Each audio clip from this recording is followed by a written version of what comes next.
You ready?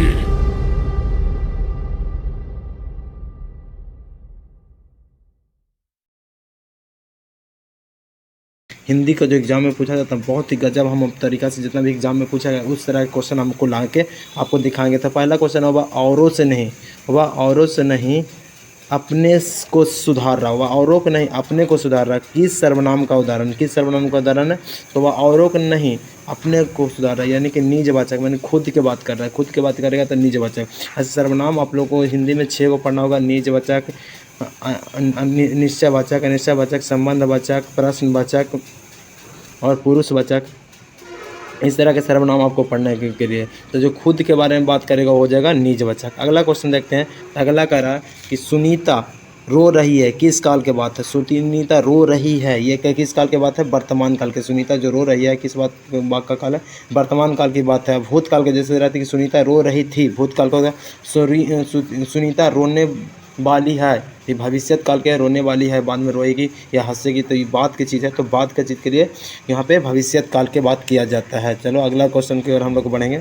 तो अगला question हम लोगों को कह रहा कि कुछ लोग कौन सा विशेषण है? आप लोग को इसको में विशेषण 4 को पढ़ना होगा। तो विशेषण 4 प्रकार होते हैं। यदि एग्जाम में पूछे कि विशेषण कितने होते थे, विशेषण कितने होते हैं? 4 को विशेषण होगा, आपको 4 विशेषण मिलेंगे। विशेषण कितने होते हैं? 4 विशेषण।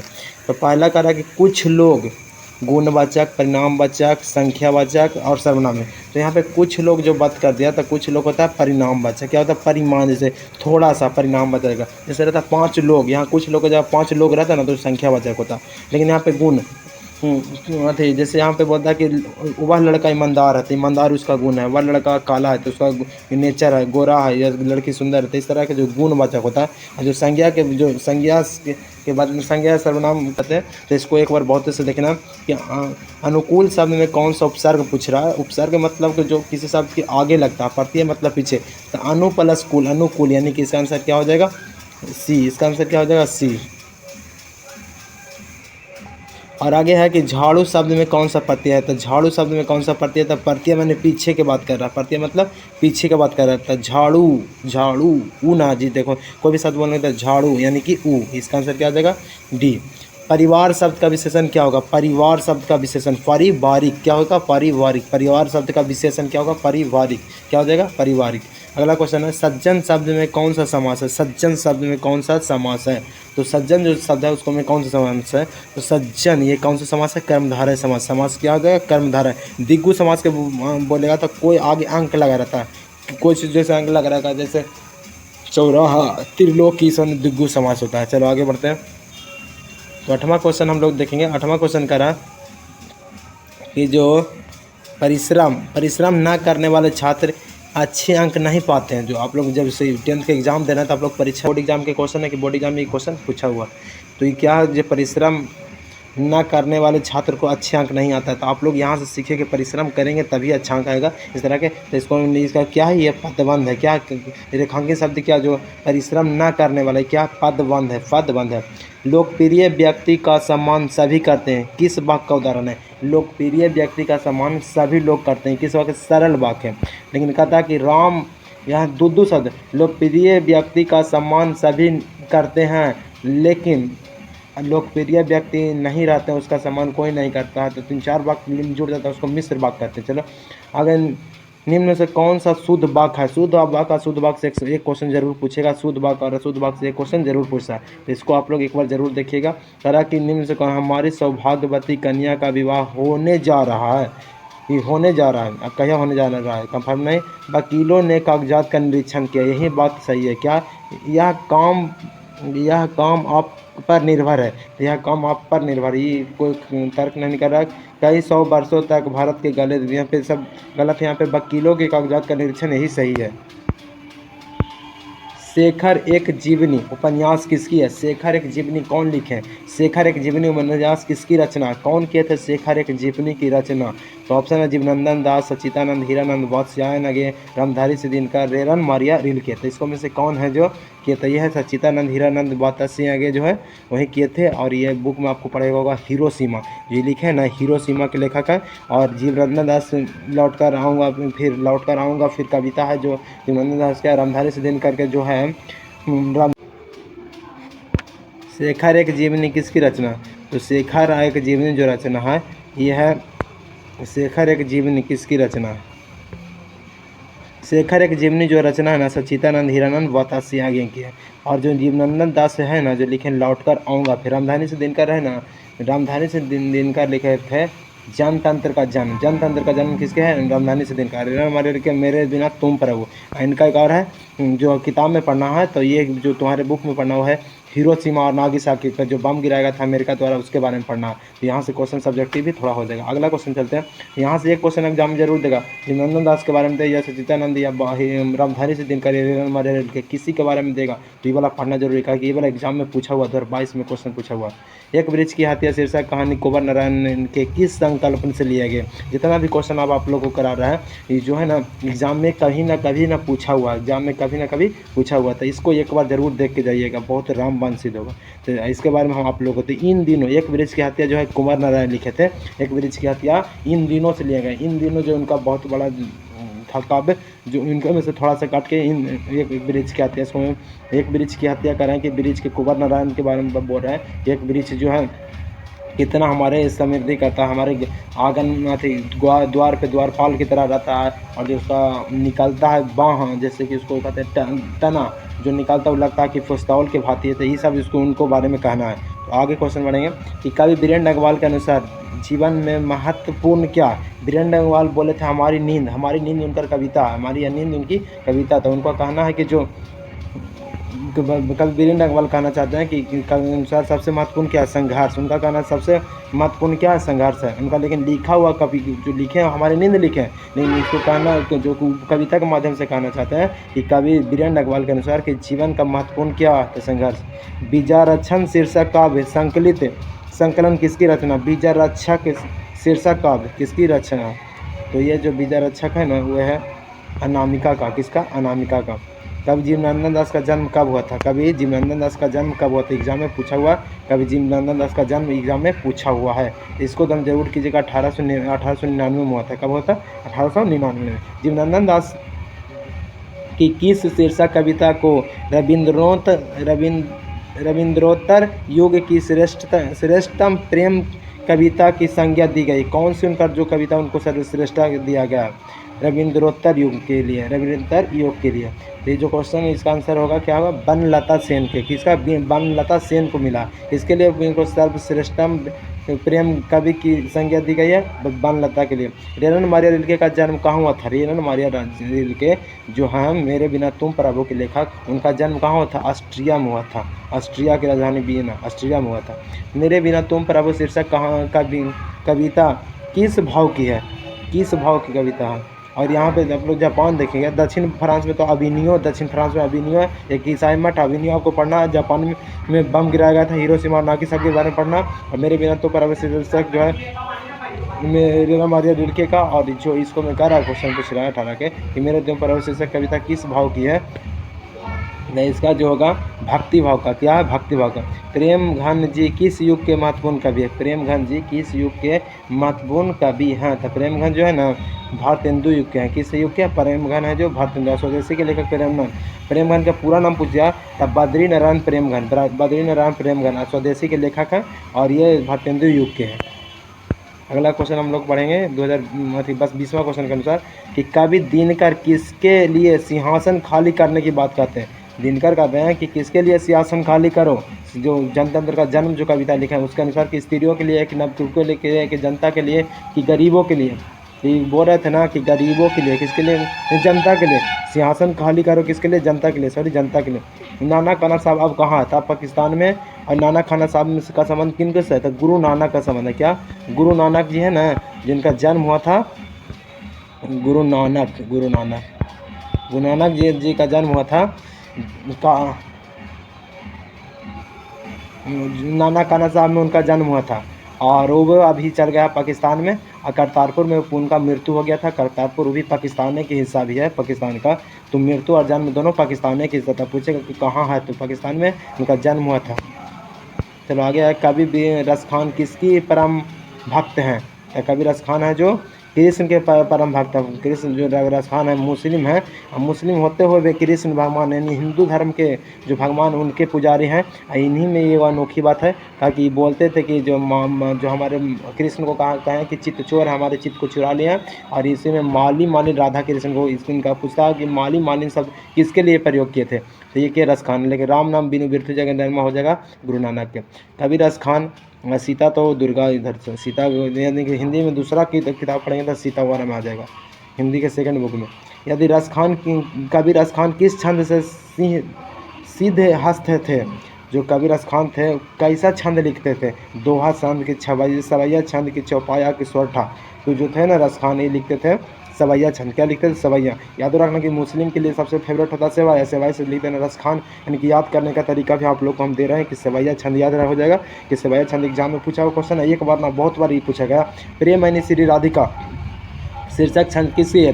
प्रियमैनी श्री राधिका, श्री राधिका मतलब हो गया राधा कृष्ण। तो राधा कृष्ण से किनका शब्द जुड़ा होगा? रस खान का। किसका जुड़ा होगा? रस खान का। किसका जुड़ा होगा? रस खान का। यहाँ पे सुजान सागर का होगा सुजाता, यहाँ पे जो आएंगे हम उसको बारे में बताएंगे आगे चलते हैं। ये इसको से भी क्वेश्चन बहुत बार पूछता है। प्रयाग राम गगन शीर्षक के नाटक किसकी है? प्रयाग कौन लिखा है? राम गगन कौन लिखा है? शीर्षक और नाटक किसकी रचना है? जो है ना किसकी रचना, कौन लिखे हैं? तो ये जो लिखे हैं ना बद्री नारायण कौन लिखे हैं? प्रेमघन। कौन लिखे हैं? बद्री नारायण प्रेमघन। बद्री नारायण प्रेमघन। हिंदुस्तानी नाम सुनूं अब एक ये सकुची लजात, भारतीय सब वस्तु हो सो ये हाय निहात। यह पंक्ति किस कविता का है? जो पंक्ति हिंदुस्तानी वाला जो पंक्ति स्वदेशी से लिया गया कि भारत माता से, कि जनतंत्र का जन्म से, कि हमारी नींद से। तो जो लिया गया ना ये लिया गया स्वदेशी से। कहाँ से लिया गया? स्वदेशी, अपने देश में। सुमित्रानंदन पंत, ये सुमित्रानंदन पंत का जन्म कब हुआ था? तो ये पूरे 1900 में हुआ था जन्म इनका। पूरे 1900 में जन्म हुआ था। कब हुआ था जी? पूरे 1900 में। आपको याद करवा देंगे। सुमित्रानंदन पंत जो है ना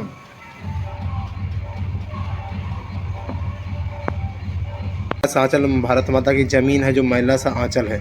चलो आगे। कवि दिनकर के अनुसार सोने का ताज पहनकर इठला रही? देश की जनता, देश के नेता, देश की मिट्टी, देश की देवी। तक कवि दिनकर जो कहते हैं, जो दिनकर है कवि रामधारी सिंह दिनकर, जो जनतंत्र का जन्म लिखे हैं वो क्या कर रहे हैं? कह रहे हैं कि देश की जनता सोने की ताज पहनकर इठला रही जब देश आज़ाद हुआ था।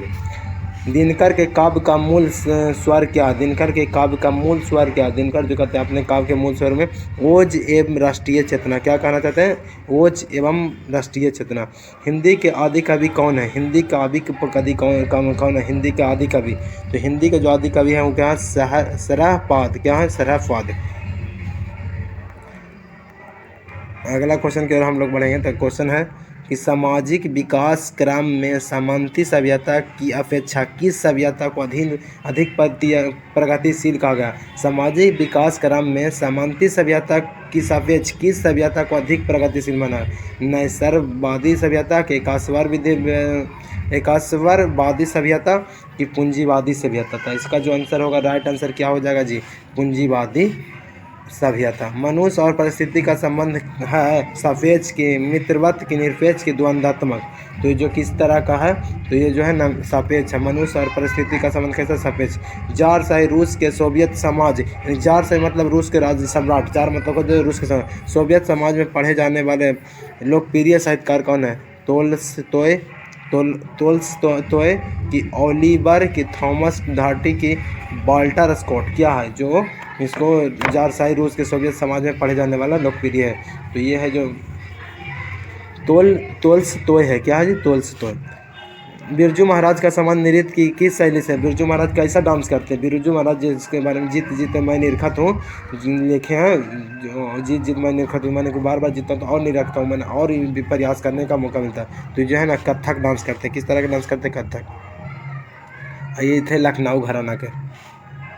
आगे, जब दिल्ली में हिंदू मुस्लिम दंगे होने लगे तो डर के मारे बिरजू महाराज कौन सी और उनकी अम्मा कहाँ चले गए थे? जब दिल्ली में हिंदू मुस्लिम के दंगे होने लगे तो कहाँ भाग गए थे? तो ये भाग गए थे लखनऊ। कहाँ भाग गए थे? लखनऊ। जब बिरजू महाराज के बाबूजी की मृत्यु, तब बिरजू महाराज कितने साल के थे? तो इसके में कि 10.5 की 12.5 की 11.5 की 9.5, इसका आंसर क्या आ जाएगा? 9.5 साल। कब के थे? 9.5 साल के थे। अबिन्यो क्या? अबिन्यो बताए थे पीछे, दक्षिण फ्रांस में है, एक ईसाई मठ है। क्या? ईसाई मठ है। इसके लेखक है अशोक वाजपेयी। क्या? अशोक वाजपेयी। इनके पिता का नाम है परमानंद वाजपेयी।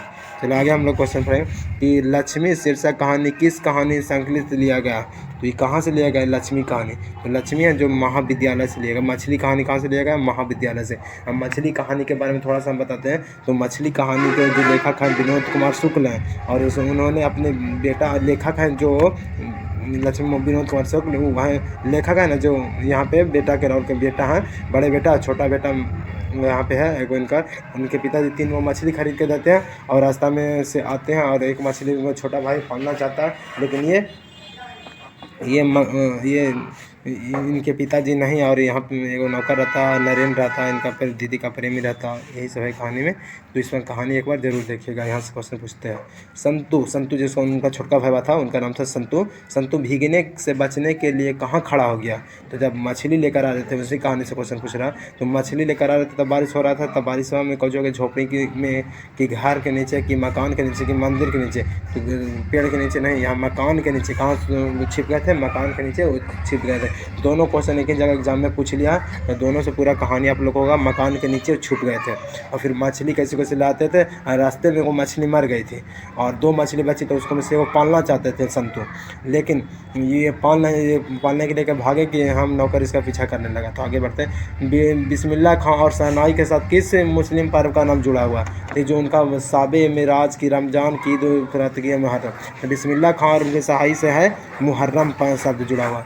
तो एक बार की बात है कि जब बिस्मिल्लाह खां को मिला था ये लुंगी पहने के, फटा हुआ था, तो बोले कि लुंगी फटी है तो क्या हुआ, हमारी आवाज़ नहीं फटना चाहिए। इससे हमको पता चलता है कि जो बिस्मिल्लाह खां है वो अपने काम को इम्पोर्टेंस देते। तो आप भी अपने काम को इम्पोर्टेंस दीजिए, ताकि आपका एग्ज़ाम में बहुत बड़ा महत्व होता है। आप एग्ज़ाम के लिए बहुत प्रिपेयर रहिए, और अच्छी तरह से एग्ज़ाम खोल कर एक बार इसको देखिएगा। तो 41 के ये करा, 41 नंबर क्वेश्चन करा कि जे सुमित्रा नंदन पंत के अनुसार भारत माता की कितने संतानें दरिद्रता और अभाव से ग्रासित था? 30 करोड़। जितना भी जनसंख्या था उस समय जब सुमित्रा नंदन पंत लिखे थे भारत माता, उस समय 30 करोड़ आदमी था। अभी तो 141 करोड़ है, लेकिन ये 30 करोड़ जनता जो है उनकी संतान दरिद्र अभाव में ग्रासित है। मैंने 30 करोड़ उनके हिसाब से लग रहा कि 30 करोड़ आदमी गरीब है, दरिद्र है, ठीक ना। और हमनी के हिसाब से अभी तो कितना गरीबी है वो आंकड़ा निकालेगा जनगणना के बाद। अयोध्या के राजा दशरथ के 4 पुत्र थे। ये ग्रामर का वाक्य। तो अयोध्या के राजा जो थे दशरथ, उनके 4 पुत्र थे। कैसा वाक्य है, मैंने कैसा पदबंध है? विशेषण पदबंध की संज्ञा पदबंध की क्रिया पदबंध की क्रिया विशेषण पदबंध क्या है जी? तो ये जो है ना संज्ञा पदबंध है। कोई राजा दशरथ को खास ना है, खास में संज्ञा जाए। मनुष्य शब्द का पर्यायवाची शब्द निम्न में से कौन है? मनुष्य का पर्यायवाची, मनुष्य का समूह का पर्यायवाची, मनुष्य समूह का पर्यायवाची क्या होगा? तो समूह का पर्यायवाची संघ होता है, समूह होता है, ये संघ संघ हो गया। रक्षक शब्द का विलोम क्या है? रक्षक, रागी की भक्षक की रथ की रचना। तो रक्षक के क्या हो जाएगा? रक्षक से भक्षक, रक्षक के क्या हो जाएगा? भक्षक। याचना करने वाले के लिए शब्द वाचक की, आलोचक की, याचक की, दृष्टवा। याचना करने वाला के लिए क्या होगा? तो याचना करने वाला के लिए होता है याचक। क्या होता है? याचक। कुत्ते की मौत मरना, कुत्ते की मौत मरना का था एकदम लड़ा झगड़ा होता कि कुत्ता की तो मौत मरेगा, मतलब बहुत अलग रहना, बराबर मानना, बाधा दूर होना, या बुरी तरह से मरना था। कुत्ते की मौत मरना मतलब बुरी तरह से मरना। क्या होता है? बुरी तरह से मरना। दीनानुदीन कौन समास है? दीनानुदीन कौन सा समास है? अभिभाव, तत्पुरुष, कर्मधारय और दिगो। क्या होगा? दीनानुदान कौन सा समास पूछ रहा? तो ये जो है ना अव्ययी भाव। दीनानुदीन क्या? अव्ययी भाव। यहाँ पे कर्मधारय रहता था, भगवान उगम से जुड़ा, दिग्गु में कोई अंग जुड़ा हुआ रहता है। टा का उच्चारण स्थान किया। टा कहाँ से हम बोलते हैं? अंदर से तालु से, कि मुद्रा से, कि दंत से, गोट से। टा अंदर से बोल के देखो, टा कहाँ से आवाज़ आपको निकल रहा। जब एग्जाम में ऐसा क्वेश्चन आया तो अंदर से आवाज़ निकाल के। तो टा जो है ना, टा नहीं तो पाफा आवाज़ जितना पाफा जितना भी होगा ओट से हो जाएगा, और तथा जितना चचा जितना भी होगा तालु से होगा, कथा कंठ से होता, तथा दंत से बच गया। टठरा ये क्या हो? मुद्रा से। टठरा जो भी बोलते हैं क्या से बोलते हैं? मुद्रा से। और उससे बोलते हैं मुद्रा से, टठरा। पंचम शब्द का संधि विच्छेद क्या हो? सब यहाँ से एग्जाम में हो गया था। चा छा जितना भी बोलेंगे तालु से बोलेंगे, टठा जितना भी बोलेंगे मुद्रा से बोलेंगे, ता था बोलेंगे दंत से, और पा फा बोलेंगे ओट से। सबसे पहले का खा बोलेगा तो कंठ से। क्या से? कंठ। पंचम शब्द का संधि विच्छेद क्या होगा? पंचम शब्द का जो संधि विच्छेद क्या हुआ, तो पम प्लस चम क्या हुआ, पंचम। निम्न में शुद्ध शब्द कौन है जो शुद्ध शब्द है, तो शुद्ध शब्द की बात कर रहा थी महत्वाकांक्षा, क्या महत्वाकांक्षा क्या शुद्ध शब्द हो जाएगा। चलो आगे इसको एक बार देखिएगा, एग्जाम में आपको ज़रूर यहाँ से हेल्पफुल मिलेगा। आप लोग ज़रूर बोलिएगा कि हाँ यहाँ से क्वेश्चन आया था सर, जो आप लोग एक बार देखिए तो सही, पहली बार वीडियो हम बना रहे हैं, यदि रिस्पॉन्स अच्छा रहा तो हम और भी वीडियो बनाएंगे। तो उस घर के कोने में बैठा हुआ आदमी जासूस है, कौन सा पदबंध है, पदबंध से क्वेश्चन आ रहा है। देखो पदबंध से क्वेश्चन 2022 में डाला है, तो पदबंध का जो क्वेश्चन है, तो पदबंध से क्वेश्चन आप लोग क्या हो जाएगा, इसका जो सर्वनाम पदबंध होगा, ताकि इसको मतलब उस घर में, तो उससे कौन क्या ऐसा क्या सर्वनाम है, मैं तुम आप, संज्ञा के जो बदले में आता है उसी को तो सर्वनाम कहते हैं। तो संज्ञा नाम लिखकर लगा रहा है भाग का जमाना। आप लोग को ऑप्शन पढ़ के इसलिए बता देंगे, आप लोग एग्जाम में एक बार ऑप्शन जरूर पढ़िएगा, क्या कि एग्जाम में जब ऑप्शन पढ़ेगा तो आपको लगेगा कि क्या होगा। जैसे आंखें चार होना, आमने सामने होना, गाना सुना है ना जी, आंखें चार कर लो कभी तुम प्यार कर लो, तो इस तरह के गाना से आपको आमने सामने हुआ तभी ना, आमने सामने आ जाओ, जो बुला रहा है गाना के हिसाब से, तो आंखें चार होना समझना है आपको। समान एक ही उदर से जन्म लेने वाले, जब एक ही उदर, समान यानी कि एक ही उदर से, यानी एक ही माँ के बच्चे, मेघनाथ कहलाएगा, फिर सुआय साची कहलाएगा, कि सहोदर के स्थानांतरण। जब ऑप्शन पढ़िएगा तो आपको लगेगा कि एक ही भाई से, उसको कहता है सहोदर भाई, क्या कहेंगे उसको, कैसा भाई कहेंगे, सहोदर भाई। आप लोग तो गाँव में देखते कि उस तरह क्वेश्चन, आप ऑप्शन क्वेश्चन पढ़िएगा आपको दम आंसर डल जाएगा, कह रहे ये तो हमको पता है भाई। जैसे नज़र बचाना ऑप्शन में उसको में था, नज़र बचाना मतलब कि कोई से छुपना, यानी कि कोई गलत काम किया था नज़र बचा रहा है। जैसे कि देखते हैं ना कि किसी का पैसा हम लोग ले रहते हैं, तो हम नज़र बचा के वहाँ से निकलना चाहते हैं, कि हम उसको जो होता है यहाँ पे नज़र बचाना। चलो अगले क्वेश्चन में हम लोग चलते हैं कि वीर शब्द का विलोम क्या होगा, वीर का विलोम क्या होगा। तो वीर का क्या होता है, सरल की, क्षुद्र की, मिलन की, कायर। तो वीर के उल्टा बोल रहा, माने कि विलोम बोल रहा था। वीर माने मजबूत ताकतवर होगा था ना, और उल्टा जब करेंगे तब उल्टा आप लोग समझ जाएगा, एकदम डायरेक्ट उल्टा था, यानी कायर क्या होता है, वीर को उल्टा क्या होता है, कायर। आप लोग समझिए शब्द को। घर वाले के रहने ते एक अच्छी साड़ी नसीब नहीं हुई, ऐसा किसने कहा, ये बोली थी मगम्मा की। घर वाला के रहते कहा कि इसका घर वाला भाग गया था किसी के साथ, बेचारी थी, इनका एक बेटा था, उनका शादी हुआ था नंजम्मा से, नंजम्मा के बेटा हुआ, और इनका जो मगम्मा के पोता हो गया, इनका बेटा हो गया। तो मगम्मा का आप लोग कहानी बहुत मज़ा आता है पढ़ने में। कहीं मगम्मा के रास्ते में हमराई का कुआं मिलता है, फिर रास्ते में उनको जो जुआरी रहता है, यानी कि जुआरी मिलता है, अगर कुछ कहता है जुआरी के, तो सबके नाम याद रहता है, जुआरी का सिंपल नाम है, तो जुआरी, तो वहाँ पे रंगप्पा मिलता है जुआरी, और रंगप्पा से आप लोग रंगप्पा के बारे में जानने करते हो कि वहाँ पे जुआरी रंगप्पा मिलता है। रंगप्पा इसको पैसा छीनना चाहते हैं, लेकिन इसी डर से माँ जी के पास पैसा रखती है। लेखक के पत्नी को माँ जी कहा जा रहा है। तो यहाँ पे आप लोग पूरा बढ़िया से कहानी आप लोग देखिएगा, ना तो क्वेश्चन हम सब्जेक्टिव इसी में करवाएंगे आगे। घर पर दो लड़की और साल भर के लड़के को लेकर कौन अकेली थी, बताओ कौन थी अकेले। तो यहाँ समझना कि घर पर जब अकेली कहा थी कि बाढ़ आया था, बाढ़ कहाँ, कौन सी कहानी, किसके बारे में बोला था, लक्ष्मी, देवी नदी के किनारे उसका घर था। यहाँ से क्वेश्चन पूछा कि लक्ष्मी का घर किसके किनारे था, देवी नदी के। इसके पति कौन थे, तो लक्ष्मण थे। कहाँ नौकरी करते, कलकत्ता में। इनका बड़ा बेटा का नाम क्या था, गुणनिधि। बड़ा बेटा का नाम था अच्युत, और गुणनिधि था जो पढ़ाकू लड़का था। गुणनिधि क्या था, पढ़ाकू लड़का था। इस तरह के क्वेश्चन आप लोग को मिलेगा, आप लोग पढ़िएगा जरूर। यहाँ से क्वेश्चन एक बार कीजिए तो आपको एग्जाम में हम कोई दिक्कत नहीं होगा, एक बार तो देखिए यहाँ से। चलिए हम आप लोग 58 नंबर क्वेश्चन में है, तो माँ को कितनी पुत्रियाँ थी। अब कौन माँ, माँ कहानी के बारे में बात कर रहा है। तो माँ को माने कि कितनी पुत्रियाँ थी, 3 की, 4 की, 2 की, 5, कितनी पुत्रियाँ थी। आप लोग एक बार कमेंट भी कीजिएगा, आप लोग की याद है कि एग्जाम में दे रहे हैं तो आप लोग को ज़्यादा याद होना चाहिए। तो माँ की कितनी पुत्रियाँ थी, 2 पुत्रियाँ थी। कितनी पुत्रियाँ थी, तो 2 पुत्रियाँ, कितना, 2 पुत्रियाँ। यह बात अच्छी नहीं लगती कि माँ महीने भर इधर उधर लुढ़कती रहे, यह किसने कहा था। मतलब कि जो वहाँ पे है ढाते विश्वास, शायद यहाँ पे है ढाते विश्वास, सीता इसको में रहती है, और इनको जो 3 गो बेटा रहता है, इसका नारायण, बिज्जू और कैलाश, सबसे बेटा बड़ा बेटा कैलाश रहता है। और ये माँ को अपना हम महीने हर महीना इधर उधर, क्या हर एक महीना हमको यहाँ इस कहानी से हमें सीख मिलता है कि एक माँ 3 बच्चे को पाल सकते हैं, 3 गो बच्चे एक माँ के नहीं पाल पा रहा। तो यहाँ पे कौन कह रहा था, कैलाश सबसे बड़ा लड़का था, उनका कहना था कि यह बात अच्छी नहीं लगती कि माँ महीने भर इधर उधर लुढ़कती रहे। भर आई आंखें पोंछकर किसने आकाश की ओर देखा। कौन था जो भर आया था भरी आँख, भर आई आंखों पोंछकर किसने आकाश की ओर देखा। सीता की, पुष्पा की, भाबरी की, राधा। तो बताओ पुष्पा, भाबरी, राधा, ये सब के तो तीनों बेटा की सीता की बहुएं थी। तो कौन रोएगा। आप लोग गाँव में देख रहे क्यों होंगे कि बूढ़ी रहती है, 3 गो उनका बहू रहता था, कौन रोता है, बूढ़ी ना रोती है। तो यहाँ पे क्या हो जाएगा, आप लोग कमेंट तो कीजिएगा। सीता, सीता कौन होगी, सीता रोएगी, इन्हीं का ना बेटा था कैलाश, बिज्जू, नारायण, और तीनों की पत्नी है। आ ई ऊ कैसा है, जो कैसा स्वर है, स्वर बन व्यंजन बन इसमें पढ़ा है ना, तो स्वर है तो कौन सा स्वर है, आ ई ऊ, आ ई जितना भी होता है स्वर होता है, तो आ ई ऊ, आ दीर्घाई दीर्घाऊ कौन सा है, दीर्घ स्वर कि ह्रस्व स्वर कि संयुक्त स्वर कि इनमें से कोई नहीं, इसका क्या हो जाएगा, इसमें दीर्घ स्वर होगा। कौन सा दीर्घ, मैंने बड़ा है ना, आ नहीं आ तो बड़की हो गया, ई नहीं दीर्घाई तो दीर्घ है, ऊ नहीं दीर्घाऊ तो ऊ, मैंने दीर्घ की बात ना करें। फा का उच्चारण से पीछे बोले थे कि पा का उच्चारण से, तो फा फा पूरा ले लेना, क्या से बोलेंगे, ओट से बोलते हैं, कहाँ चीज़ बोलते हैं, ओट से। दंत से तो जानते करते हैं कि दंत से ता था दा, दा जिसको मांगे तो ता था दा पूरा दंते से बनेंगे। तालु चा छा जा अटा मुद्रा टठरा जितना भी आगे मुद्रा से। स्वार्थ का दू को पूछ दिया खाली उच्चारण स्थान से क्वेश्चन, आप लोग को 50 क्वेश्चन मारना है, तो जी आएगा उसी को एकदम सही सही टिक करना होगा। चलो आगे हम आप लोग को आगे क्वेश्चन चलते हैं 63 नंबर क्वेश्चन की ओर। तो पहले हम 2 वीडियो डालेंगे, पहले तो ऑब्जेक्टिव के लिए फिर सब्जेक्टिव के लिए। आप लोग कैसा रिस्पांस देते हैं, आप लोग को क्या लगा कैसा लगा, आप लोग कमेंट जरूर कीजिएगा। तो हम लोग आपको 63 क्वेश्चन, स्वार्थ का संधि विच्छेद क्या होगा, स्वार्थ हिंदी के लिए बहुत ही बेस्ट होगा कि हम लोग आगे पीछे था। सु प्लस अर्थ होगा स्वार्थ, सु प्लस अर्थ क्या बनेगा, स्वार्थ बनेगा। निम्न से शुद्ध शब्द कौन है, कौन है जो शुद्ध तुमको लग रहा है, कौन है जो शुद्ध है, पढ़ना एक बार। यश लाभ की संवर्णन की सदोपदेश की स्वयंवर, देखिए इसका कौन सही है, स्वयंवर, क्या स्वयंवर है सही है।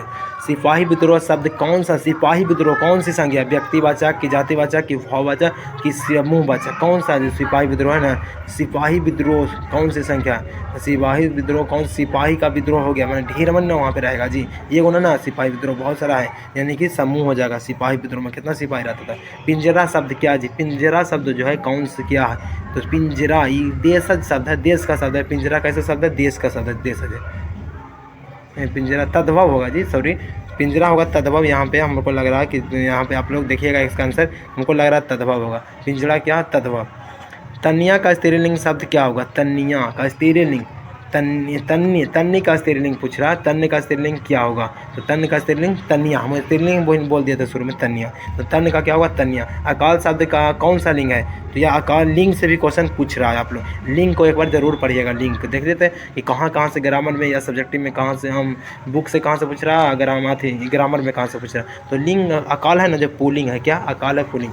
को के लिए किस कारक व्यक्ति, कारक से क्वेश्चन आ रहा है, कर्ता ने कर्म को करण से, तो इस तरह से आता है, तो इसको को के लिए किसके लिए होता है, अधिकारण, देखो कर्ता ने होगा, अधिकारण में पर, संप्रदान को के लिए होता है, सब करण से तो पते हैं, अपादान से जुदाई के लिए होता है, तो यहाँ पे संप्रदान को के।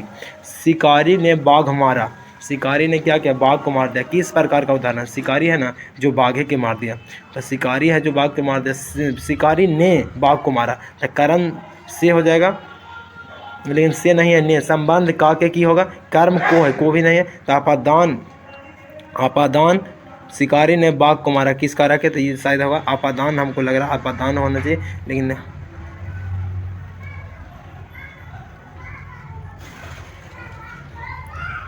कर्ता ने कर्म को, कर्ता ने कर्ता कारक होना चाहिए, इसको ऑप्शन है गलती है। शिकारी ने बाघ को मारा था, कर्ता ने ना होगा, तो यहाँ पे ने वाला कोई ऑप्शन नहीं, यहाँ पे कर्ता ने कर दो, यहाँ पे कर्ता लिख दो, कर्ता कारक नहीं, इसका कर्ता ने यानी कर्ता कारक होना चाहिए, ऑप्शन है गलती है। तो हम लोग आगे बढ़ते हैं।